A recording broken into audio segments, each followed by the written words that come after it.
Well, welcome to the studio of the Corning Museum of Glass. This is a webcast, and it's going to be a bunch of different glass blowing techniques that I'm going to show you. I'm Bill Goodenrath. I'm teaching a class this week. We'll talk more about that in a minute.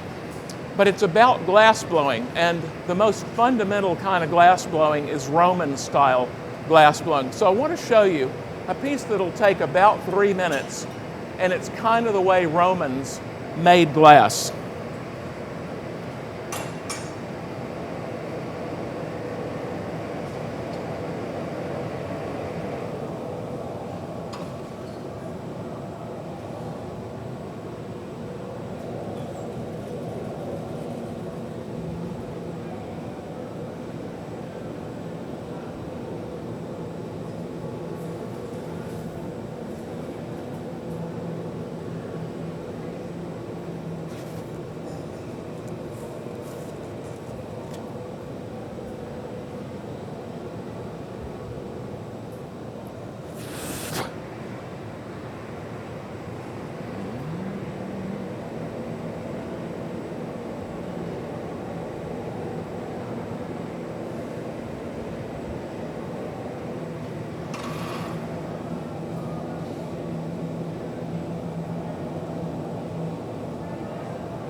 After this piece, I'm going to explain to you most everything I do.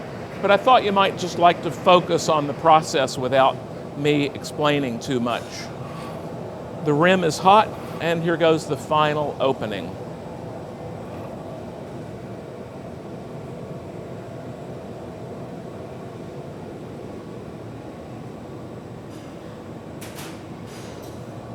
So that's it. I didn't time it, but it's probably something like 3 minutes. Breaks off the punty very nicely, leaving the characteristic punty mark or punty scar.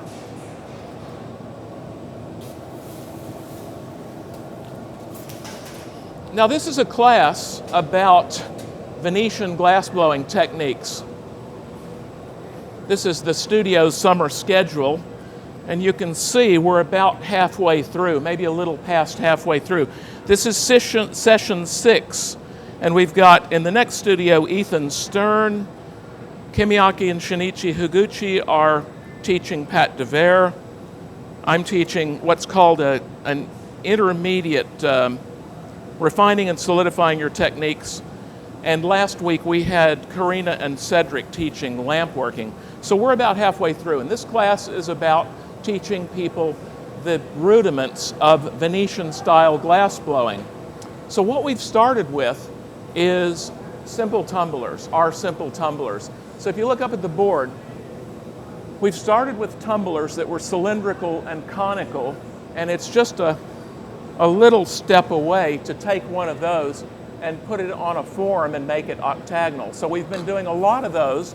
We've been doing them with and without optic molding, because it's really good to be able to do both. So I'm going to right quick make one of these. It'd take about 5 or 6 minutes. Here we go. This will be without optic molding. A simple octagonal tumbler.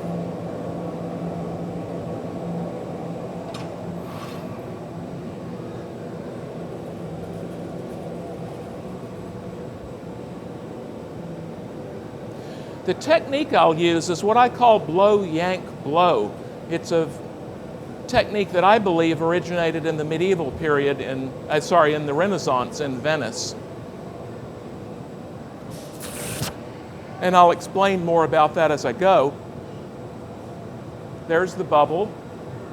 Now it's essential to marver the tip, to make pointed the tip, and to cool the tip. Unlike Venetians, I work solo, and so I have this rubber blow hose that I started using with furnace glass blowing in 1979. I think I was one of the first people.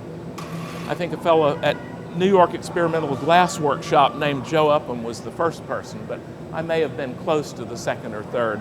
At any rate, it allows me to blow when otherwise I'd have to have an assistant doing a bench blow.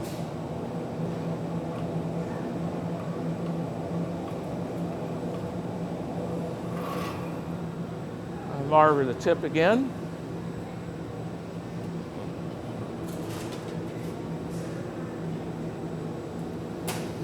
Pull a little point on the tip, start the neck or constriction back and forth, blow,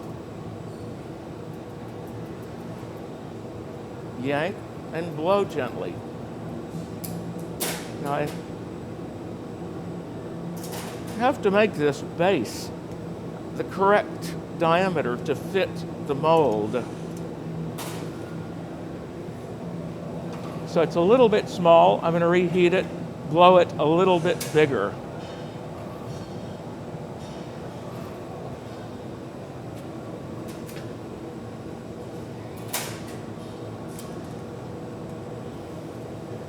Now I trim the tail, and an essential part of working in the Venetian style, however thin the vessel is, there has to be a thick spot for the punty to sit on. Otherwise, when you break the punty off at the end of the process, it'll tear a hole in the bottom of the vessel. So now I'm going to set the diameter of the lower half.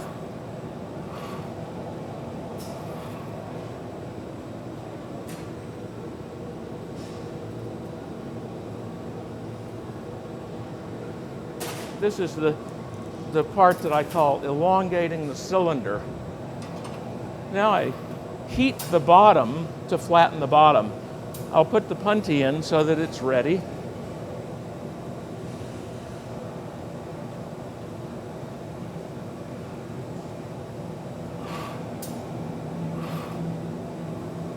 And I flatten the bottom.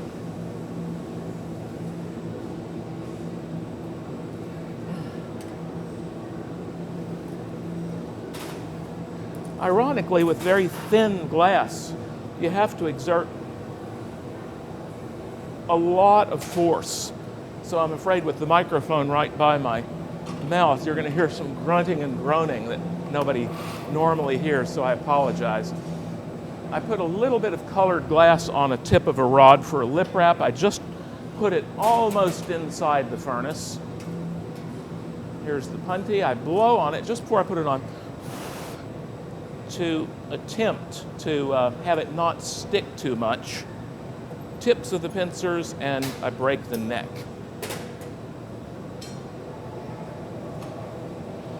And you'll see the little bit of colored glass on the end of the rod there.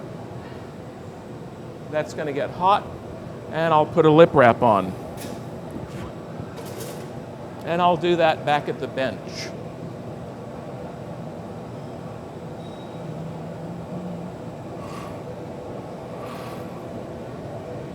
Go. This, I believe, is a ruby red. We'll see in a minute. So that's a lip wrap. And because this is ultimately going to have an octagonal edge. The lip wrap really highlights that, makes it a very nice visual effect.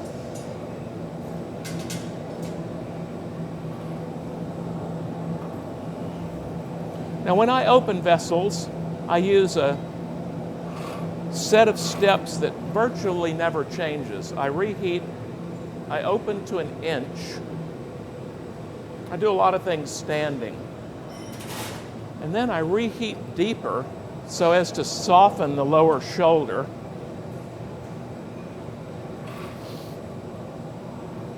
Now I'm heating rather shallow, if you can see where I am. That's to preheat the thick glass near the edge. Now I go in deeper to heat the lower shoulder, flash, and immediately blow.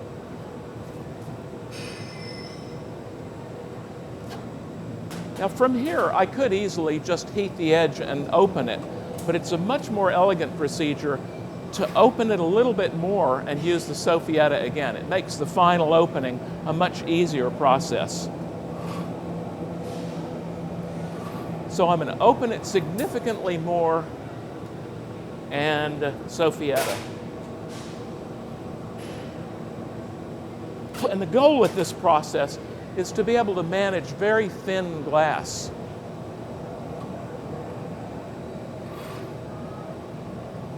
When I sit down, you'll notice that there's a bulge near the rim. I'm going to touch the outside with the jacks to get rid of the bulge. Then I'm going to rip open the edge. Here goes. So there's a pretty but slightly pedestrian little tumbler. Watch this transformation. Now I'm going to do this over at the Marver. I've got this octagonal tool. Now I have to get everything soft. If I just put the vessel in, it's real thin. If I just put the vessel in and stay there, it'll collapse under its own weight.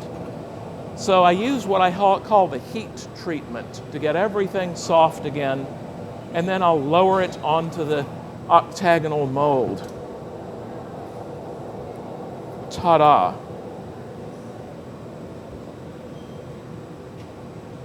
Now I'm going to put this in the annealing oven.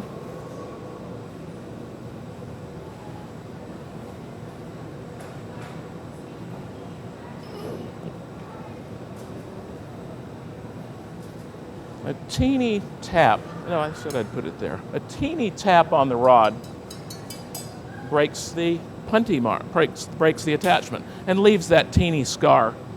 Punty, pontal, same thing. You'll see it variously in books and hear people say punty or pontal. In Italian, punty, pontal basically means point. Now, real quickly, I'm going to do another one. This is one of the most important things you can do in glass blowing is master A, few things, and B, a few simple things. And tumblers are a great source of technique for mastering virtually everything, except for little decorations. And by the way, the decorations and the decorative processes are all way easier than a basic tumbler like this. So this one is going to be optic molded. Here, I let the bubble blow out to the tip to blow the bottom thin. There it goes. Now this is completely different from the one I just did, where I was very careful to leave the tip thick. You can see how thin the tip is. That is not a problem. That's exactly what I want.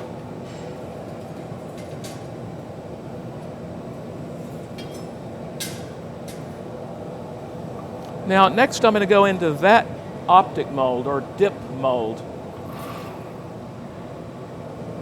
I'm going to blow really hard, and I come out and the ribs are straight.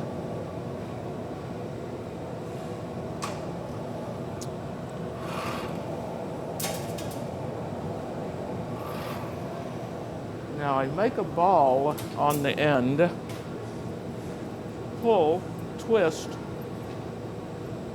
blow hard, yank a little, check my diameter. I want it about that size. I start trimming the tail, start the neck, blowing.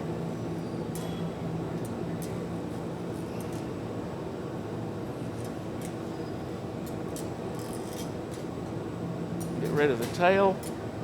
My neck and shoulder are just the right diameter and shape. I have done this before, have to tell you.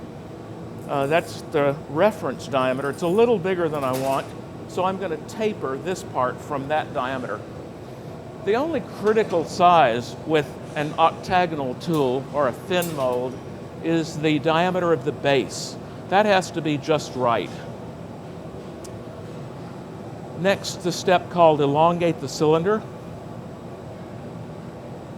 It's not really going to be a cylinder, it's going to be a slightly conical shape. I hold it down a little bit and I'll touch the side at the reference diameter and now blow. And watch the lower half blow up to just, I hope, the right size, and there it is. Now I'll flatten the bottom after I reheat.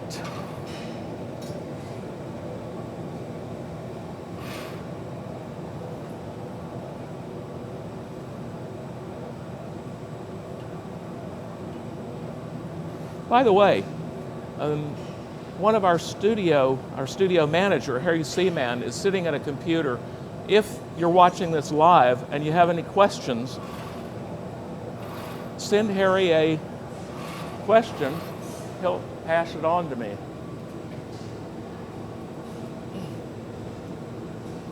That's obviously not going to work if you're watching the rebroadcast. But feel free, if you're watching this at 11 a.m., wherever your time is, on Wednesday, does anybody know what day it is? July 20 what? July 24th. Feel free to type in a question. I cooled the punty sight. That's another part of making a beautiful punty mark. You don't want the bottom of the vessel very hot. You do want the punty hot in the idiosyncratic punty system that I use. You'll notice that I put the punty on really hot. And now any Venetian glassblower would see that and immediately think I didn't know what I was doing. But they typically have the bottom of the vessel hot and their punty is relatively cool. Either one works, but I find this to be by far the most predictable process for me.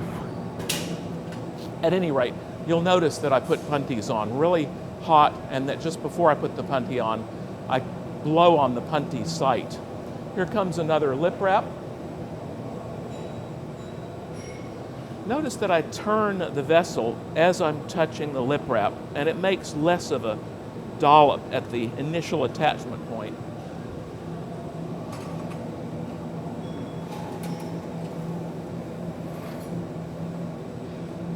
Just so you know what's coming up, we're going to make a huge leap after this, a leap forward in technical difficulty, and I'm going to make a replica of what we call a Nuremberg goblet. And I'll tell you more about that in a minute, and I'll show you a picture of a Nuremberg goblet.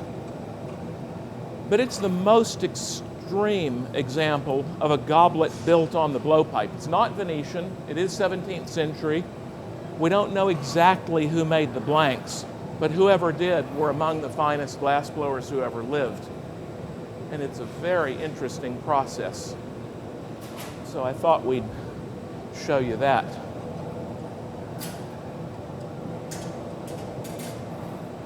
You know, there are basically two ways to build a goblet. You can make the parts and stick them together with glue bits, or you can build them on the blowpipe. And that's what I'm going to show you with the Nuremberg goblet. Here's the Soffietta. With optic molding or dip molding, same thing. It's very important to reheat minimally. If you reheat a lot and for a long time especially, you'll melt the ribs away, and it really damages the decoration, the decorative ribs. Now touch the sides to keep them from blowing out. Open it significantly more. Blow hard. And I'm nicely set up for the final opening.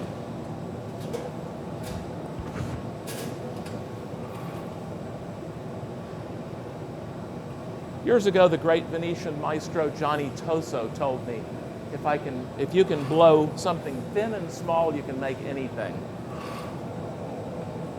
I believe that. I think if you master the basics of the Venetian style, everything else is relatively easy.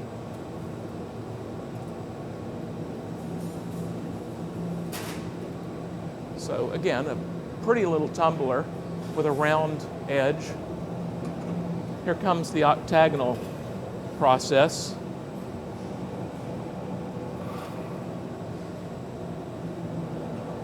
Very often I use this process I call the heat treatment to get everything soft without feeling in peril of collapsing the vessel. If you just go in there, it'll just suddenly fold like a piece of paper.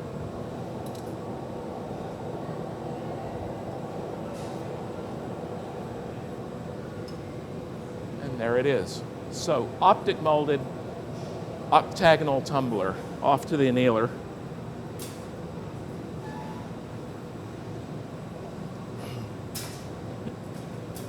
Notice how easily this punty comes off. Notice that I don't drip water on it.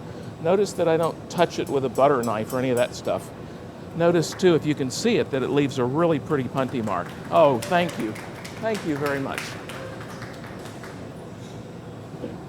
It is a very different process than I think I've seen from anybody, but it sure works well for me.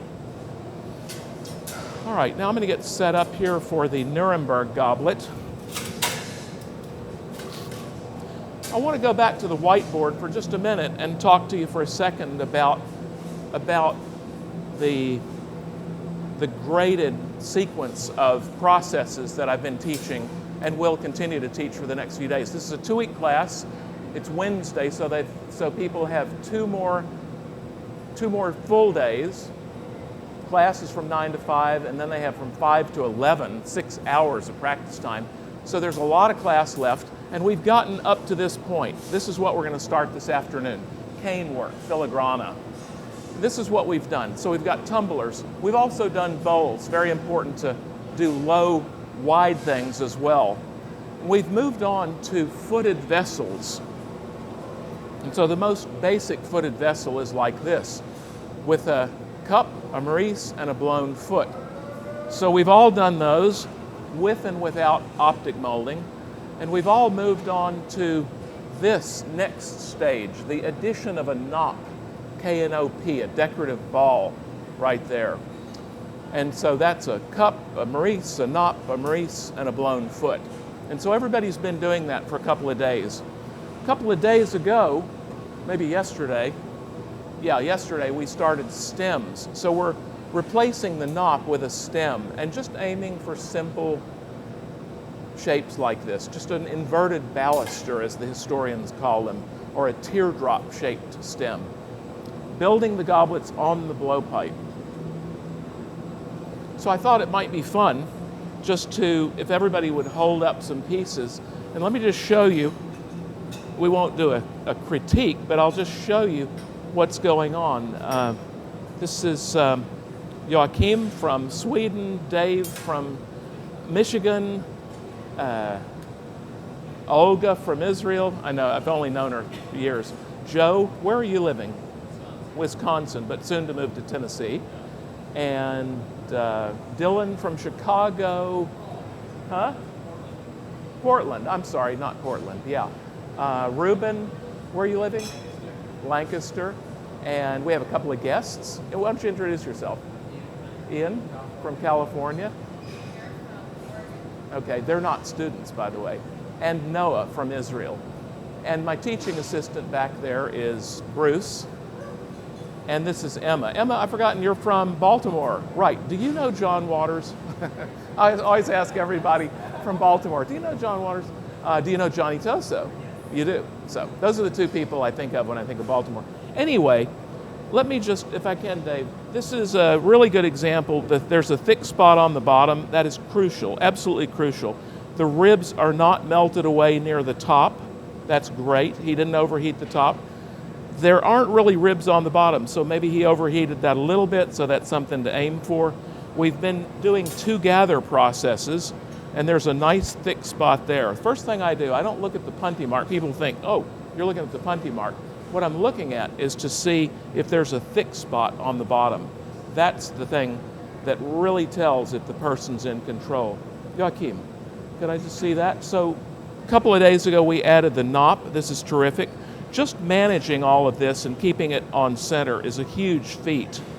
And there is a big difference between making something this long and making a tumbler in one step. Nice, very nice. So these all have really, really good characteristics. That's pretty. Joe, can I just, yeah, it's beautiful. So people have come from different levels, different backgrounds. That's a nice bowl, I like that. We did bowls with optic molding. And again, there's a thick spot that the Punty mark is sitting on. That is great. Anything, Noah? Let's see. Yeah, very nice.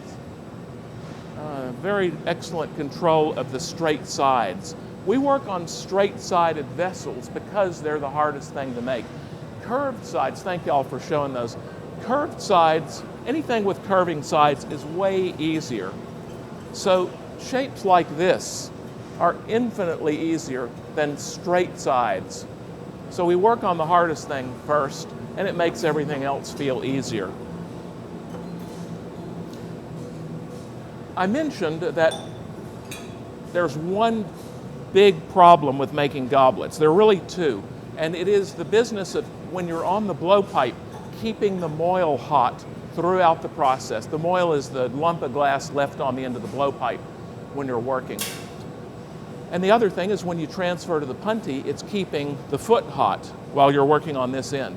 And that requires two things. It requires flashing the vessel very carefully, and a flash is putting the entire vessel deep in the glory hole like that, and then reheating the part you want to reheat. And the other thing that's very important is to keep the moil or the Punty at least 3 to 4 inches from the right arm of the bench. This is a more effective heat sink at removing heat from the rod and the Punty or the moil than that is at replacing the heat. So even if you flash correctly, and if you put the Punty right by there, it's going to get cold and crack. Now you will see a lot of people use a torch and torch the moil or torch the Punty. For big heavy things, absolutely you have to do that. I'm not convinced that's a great procedure for goblets, and I avoid that. I prefer not. But the thing I'm going to show you is a Nuremberg goblet, and here's a picture of one. So it's a lot of stuff added to this bubble. I start with this bubble, it's going to be clear, and then I add the 3 Maurices, a hollow element, 3 Maurices, another hollow element, etc. Finally, I open the foot, Punty it, and open the vessel.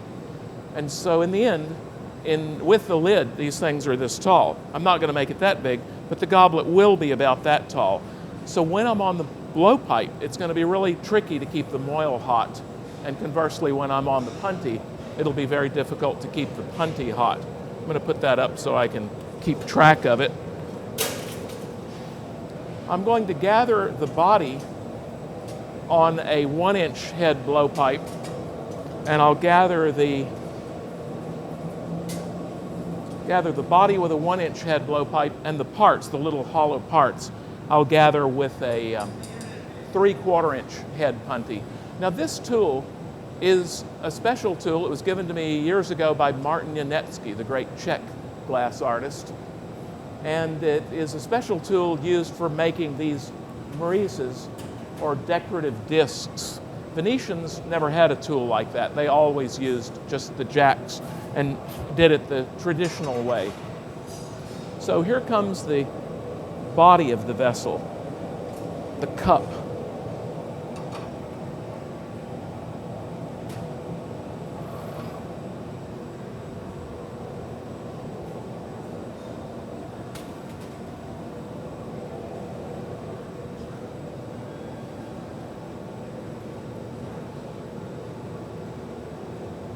Years ago, I was marvering.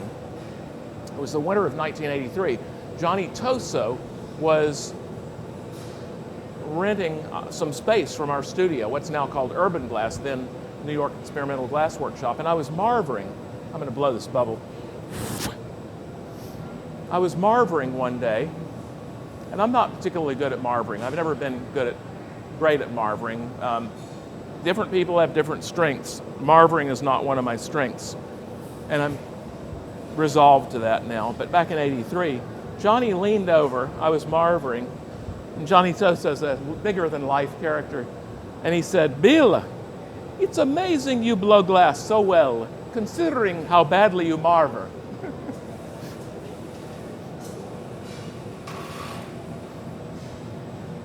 Well, he gave me some very helpful tips. My marvering got better, but it's never going to be great. So here comes the cup. Johnny and I are very good friends, by the way.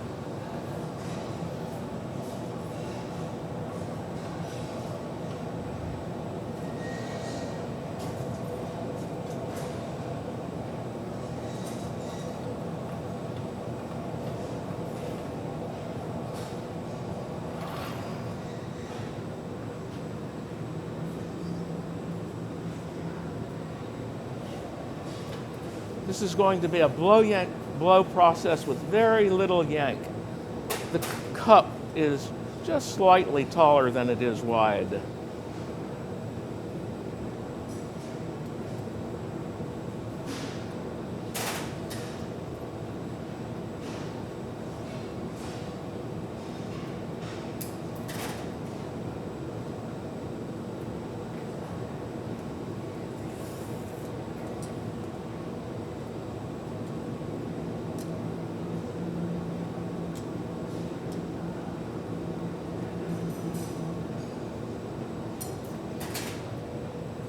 Now I have finished the neck and shoulder. I'm going to heat the outer half. The cup is slightly conical, so I'm going to set that angle by holding the jacks on the sides and blowing gently, just like I did on the two tumblers.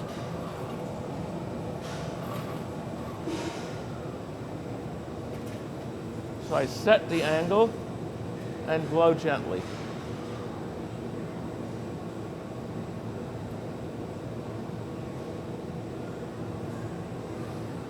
And the bottom isn't flat, but it's not that much of a hemisphere. So I'm going to heat the bottom and slightly alter the shape.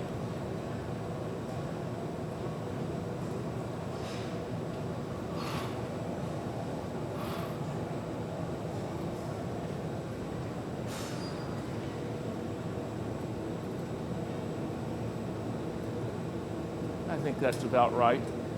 I've left the tip slightly pointed, as I will all of the elements from now on, because that makes it easier to center them. So I put the blow hose in my pocket, just makes it easier. And here begins the process of making the Marises. I'm going to do them in pairs. In this goblet, they're in pairs. The larger one and then the smaller one. Here we go.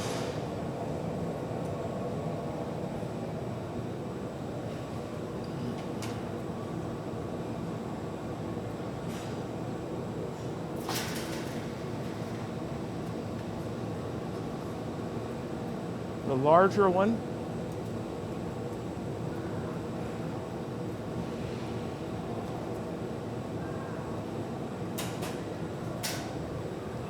I flash to keep the moil hot,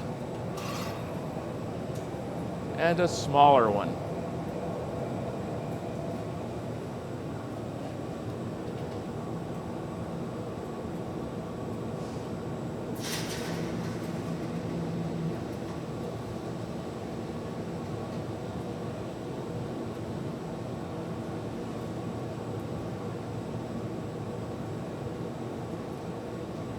And I leave the tip pointed so that this next element can be centered nicely.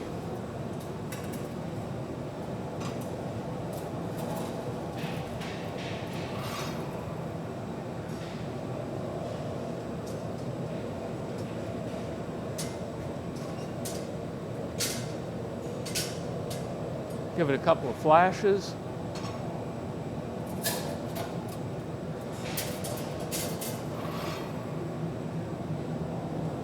And I'll prop this up and bring the first hollow element that is simply a teeny, short, hollow tube.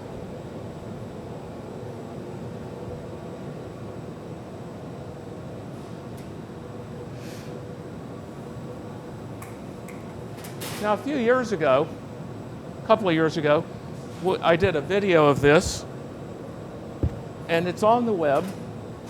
It's on the museum website, but we cut out most of the reheats. They're not so interesting.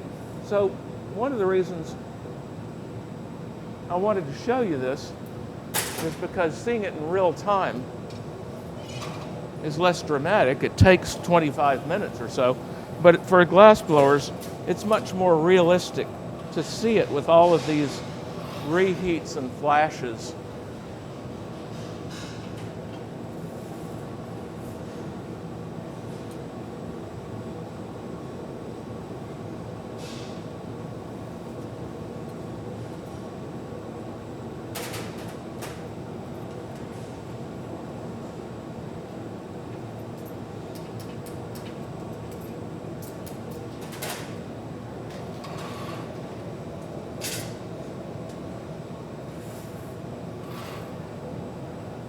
Have to make the end a little bit cleaner, a little nicer.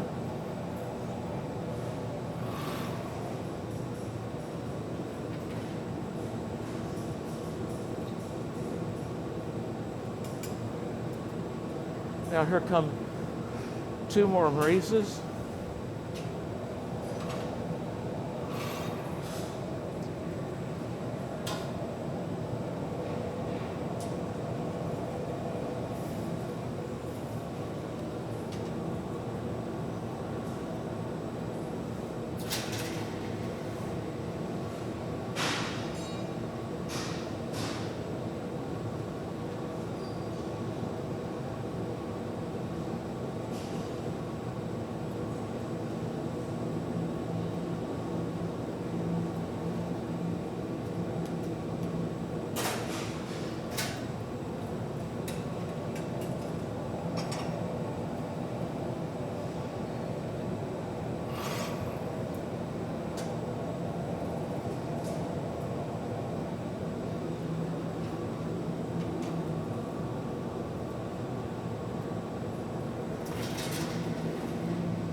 I think the hardest part of making a goblet is managing the heat in the moil.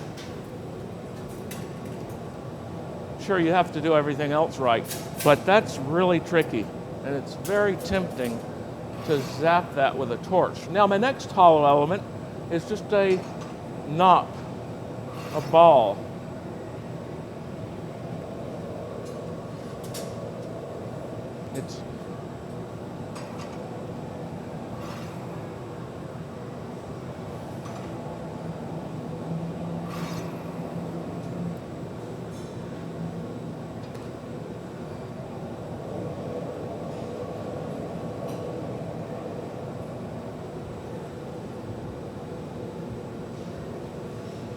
Now, it's entirely possible to flash if you're uncomfortable. Flash while blowing the bubble out. I may do that occasionally.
By the way, the flash is when the object gets long, you have to go in very quickly and come out very quickly, or this will get too hot. I'm flashing to keep that hot.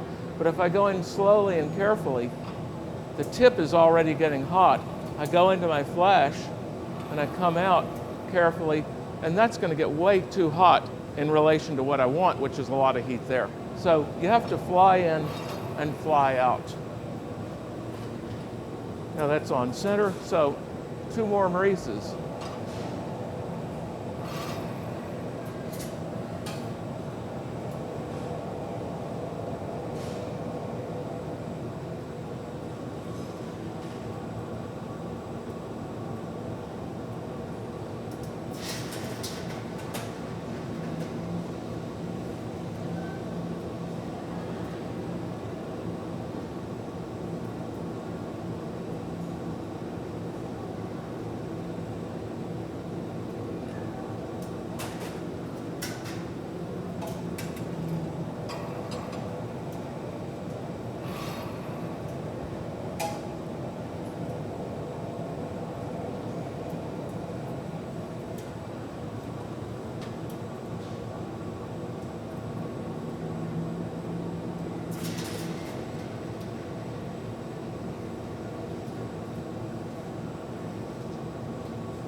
Time for the next hollow element, and in this case it's an inverted teardrop,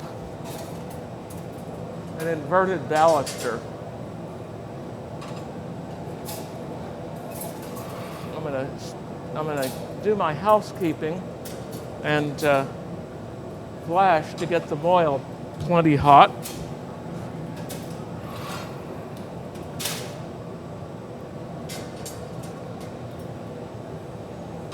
Now I'm going to check it for straightness after all that. There we go. That's on center. I can't do anything about this now, but that's on center.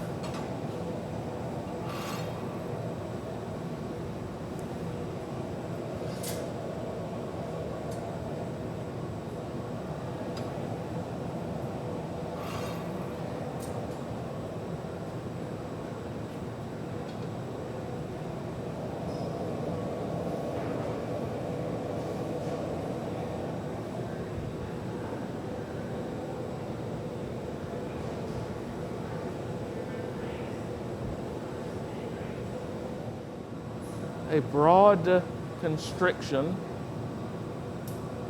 the glass thickens.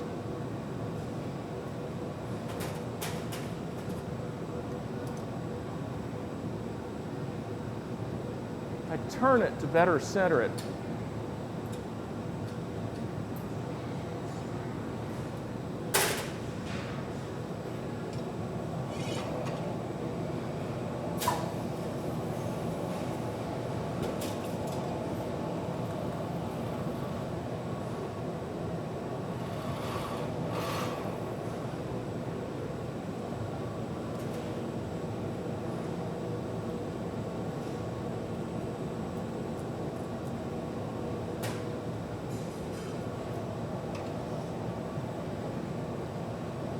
I'm going to soften the lowermost part of the stem and pull on it to make it a little narrower.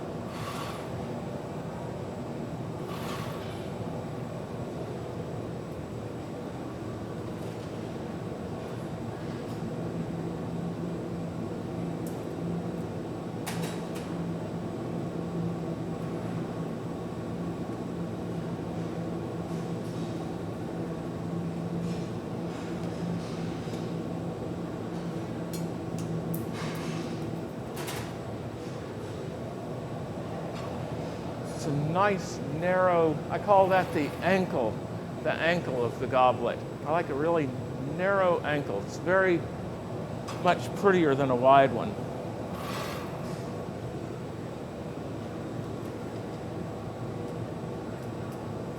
Now I want to make sure that's absolutely on center as it hardens.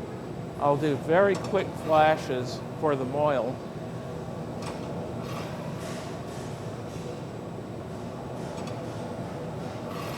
Nothing matters if that gets cold. That is to say, it'll all wind up on the floor if that gets cold. So anytime you have to stop and do a heat treatment, that's fine. 2 more Marises.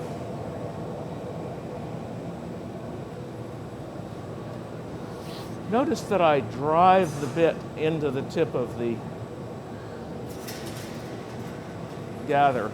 That is, I drive the tip of the stem into the gather.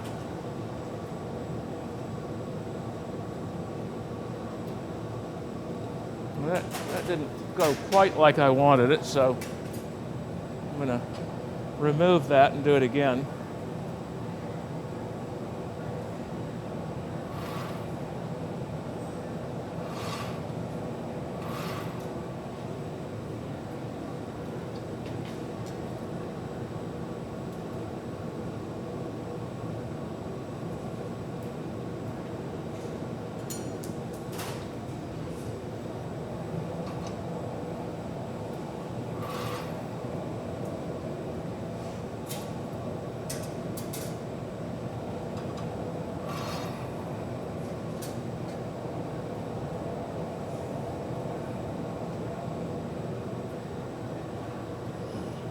Again, I drive the tip of the stem into the bit.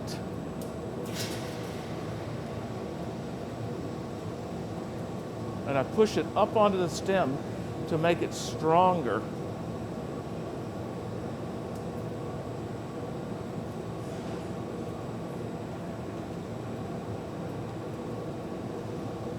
And now one more Marise.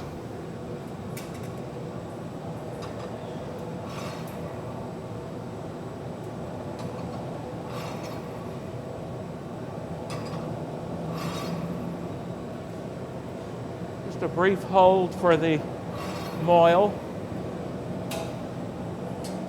And my last Marise.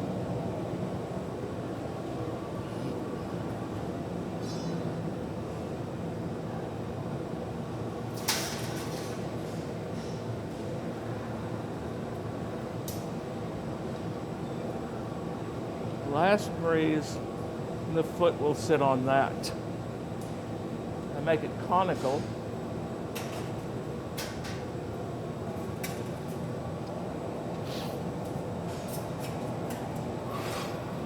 And my last element to add is the foot. And I'm going to do a hold here to restore the heat to the moil.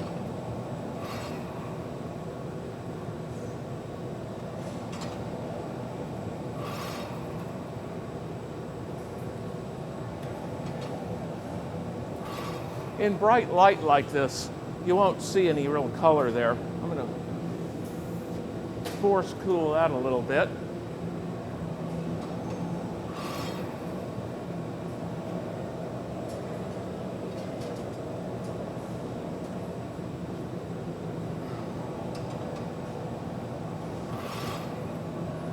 No, one more.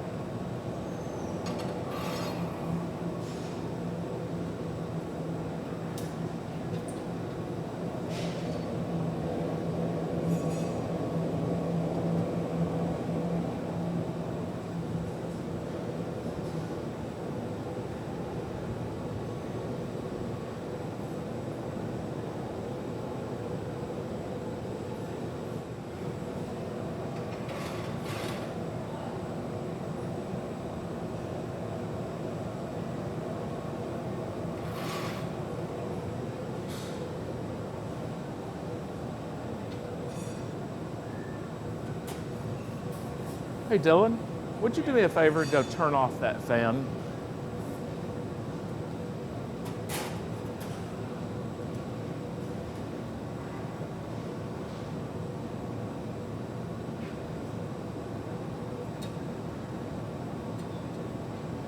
Thank you.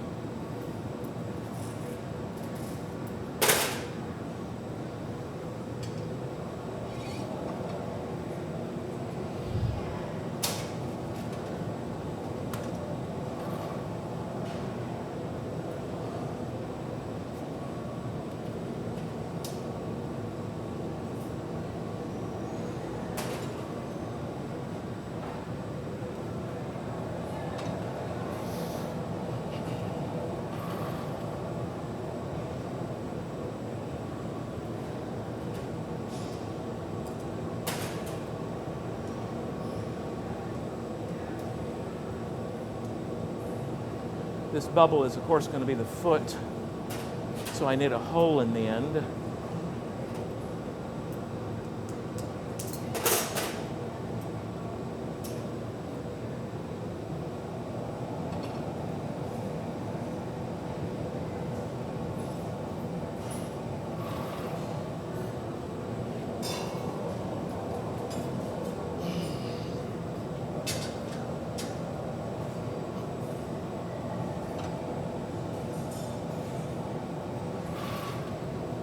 Now I'll heat the foot, and I heat as close to the door as I can so as to protect the lower part of the stem from some of the heat.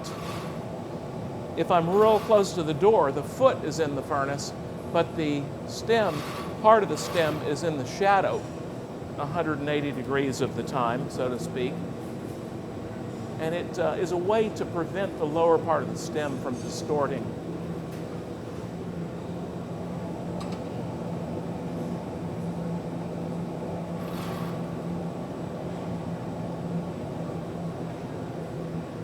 Going to open the hole to 1 inch, and you'll notice that the foot is a teeny bit off center. There's a bump right there. When I use the Soffietta, I'm going to put the bump on top and rock back and forth, and that'll help recenter the bubble. If I do it right, the bubble will come out absolutely symmetrically. Now I must sit way over to the right.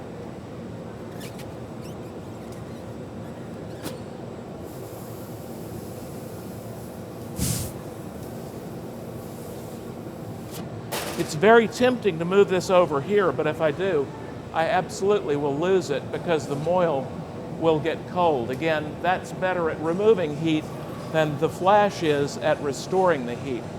Now, Nuremberg goblets traditionally have a folded rim, and they have an inner fold, so I'll do that now. Here comes the inner fold.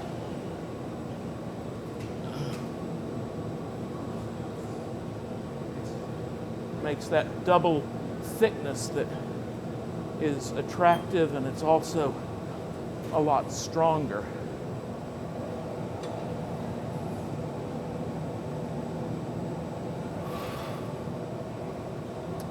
A warning too, see the yolk right there. See how it's 3 to 4 inches from the moil? The yolk, even though it will burn the devil out of you if you touch it, it's only about 300 or 400 degrees. It too can cool the moil down. So you have to be very careful when making long vessels, long objects, to position the yolk far enough back so that that doesn't become a problem. Knowing I'd make this piece, I moved the yolk way back this morning. Now I'm going to spin a little bit, use a little bit of centrifugal or centripetal force. Anytime I have a physics person in the class, there's always the discussion, is it centrifugal force or centripetal force? In any case, it's one or the other.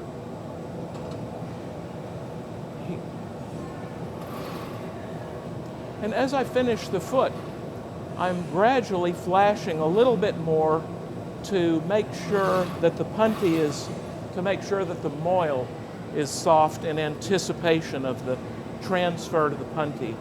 Now I'll give the foot its final profile. In Nuremberg goblets, it's a very shallow, all curving side, kind of like an exponential curve or a logarithmic curve. It gets nearly flat, but not quite. And now I'm going to cool this area. It unavoidably is getting hotter than that, so I'm going to force cool the punty site. And speaking of punties, I should have made the punty in advance, but I'll do it now. A little more glass.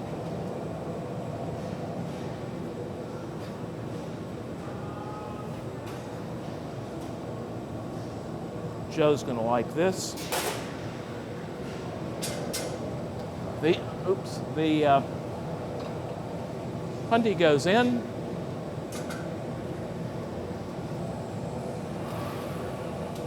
a good long flash. I'm going to cool the punty sight one more time. Make sure the foot is straight.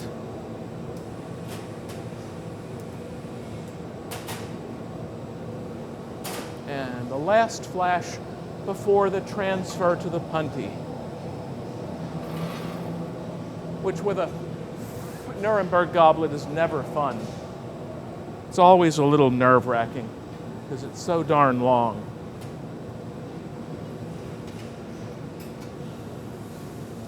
Normal punty process.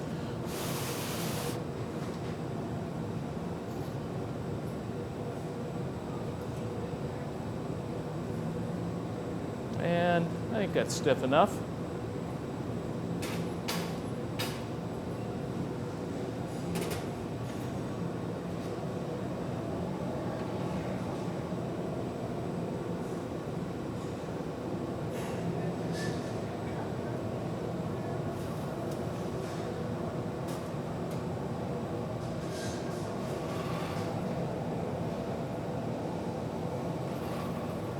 And it's just as important to flash the punty, of course, as it was to flash the moil. Now I'm waiting to begin much flashing because the punty is still slightly soft.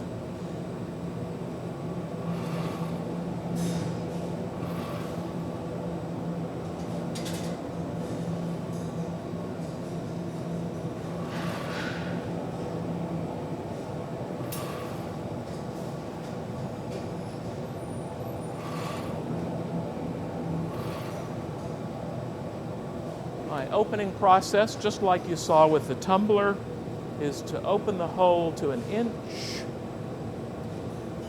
reheat Soffietta.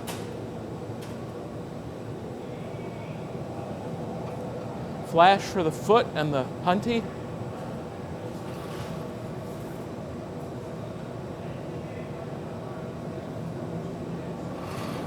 Now, this is so long that it would be awkward to do it standing.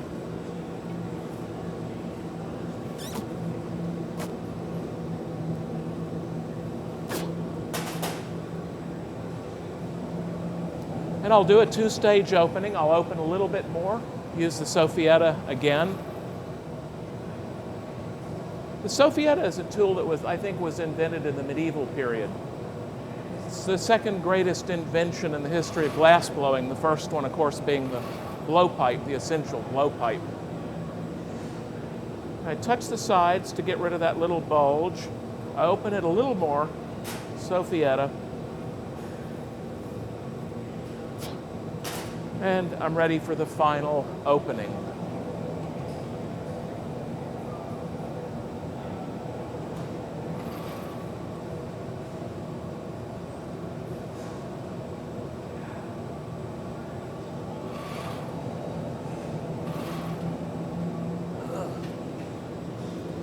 Touch the sides to make sure they stay straight when I do the final opening.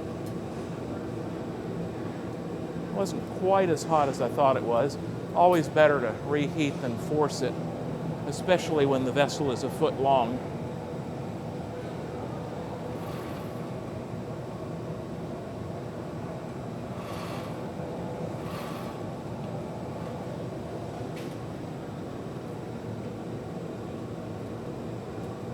There we go.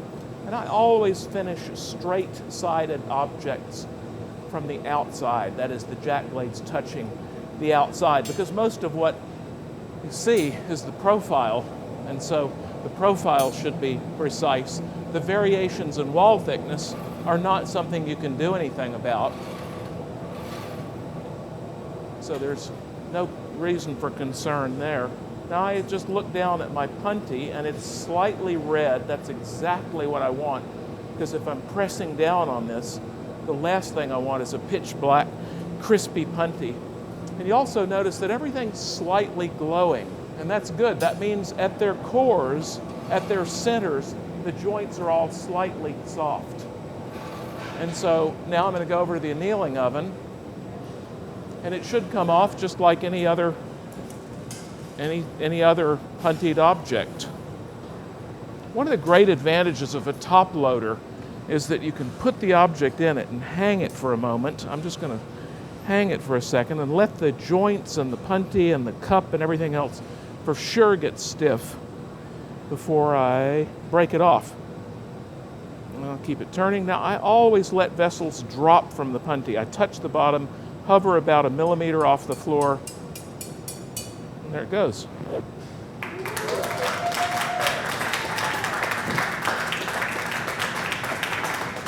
Thank you. Thanks very much. Thanks so much. Well, that was fun. Any questions? Do we have any questions? Okay, we have a couple of questions from the web. Okay. Okay, fine. Oh, okay. Fantastic question. Oh, my Lord. Class, someone out there has asked, why didn't I use a torch to keep the moil hot? Oh, or a wrap. You can put a wrap on a cold moil. There are all sorts of things you can do. You must have missed earlier on. I said that one of the hardest things about making a goblet is keeping the moil hot when you're on the blowpipe, and when you're on the punty, keeping the punty hot. So the way you do it is you never get the moil closer than about 3 or 4 inches from the right arm of the bench. See, this isn't really that hot. Ouch! No, I'm just kidding. This isn't really that hot.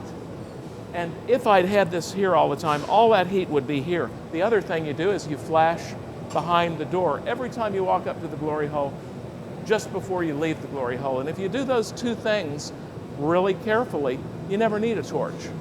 The torch comes from having the moil too close to there. And as I said before, with big, thick things, because they're heavy, you have to have the moil right there. And so sure, people blow on the moil with a torch, and that's perfectly fair, but not for thin Venetian style things. Remember, the greatest glass blowing in history, in my book anyway, was done around 1700 in Venice. There were no torches. The beginning of the 18th century in Venice, there was a level of virtuosity that has never been approached in the 19th or 20th century. Nobody can do what they did in, by the way, wood-fired furnaces. No torches, so why on earth should we use torches? Not to sound puritanical about it, but you don't need a torch. Any other? Someone asked if your heating process would be much different if you were making a solid stem goblet. Yeah, the question is, would my heating process be different if I used a solid stem? Ironically, I think it's harder to keep a solid stem from overheating and getting wonky when you're opening the foot. A solid stem is kind of like a brand new rechargeable battery. A hollow stem is like an old tired rechargeable battery. When you reheat, the heat is rapidly dissipated from a hollow stem. It's got more surface area, so it loses heat faster. So it's actually easier to manage a skinny hollow stem than a thicker solid stem when you're reheating to open the foot. So what you do is every time you sit down with the Sophietta, you blow hard on the lowermost part of the stem, and that will keep it stiff. If you have a big hole, glory hole, with a door that doesn't seal very well, and your threshold between the cold outside and the hot inside is a big amorphous threshold, you're not going to have much of a chance whatever you do. You need a glory hole with a fairly sharp threshold between the hot and the cold. You reheat the foot just as shallow as you can and still get the foot hot. And then every time you sit down, you blow hard on the ankle, and then you can manage it. But with a hollow stem in the Venetian style, it's not really much of an issue. It's a good question because it's just the opposite of what you would instinctively think. You'd instinctively think a solid stem is sturdier than a hollow stem. In this instance, it's more trouble than I only know one solid stem 16th, 17th century Venetian object. It's in the British Museum, and I don't have any idea why it's a solid stem, but it's a normal, this kind of stem. It's the only solid one I know in the world. All right, well, thank you for your attention. I appreciate your watching, and see you next time.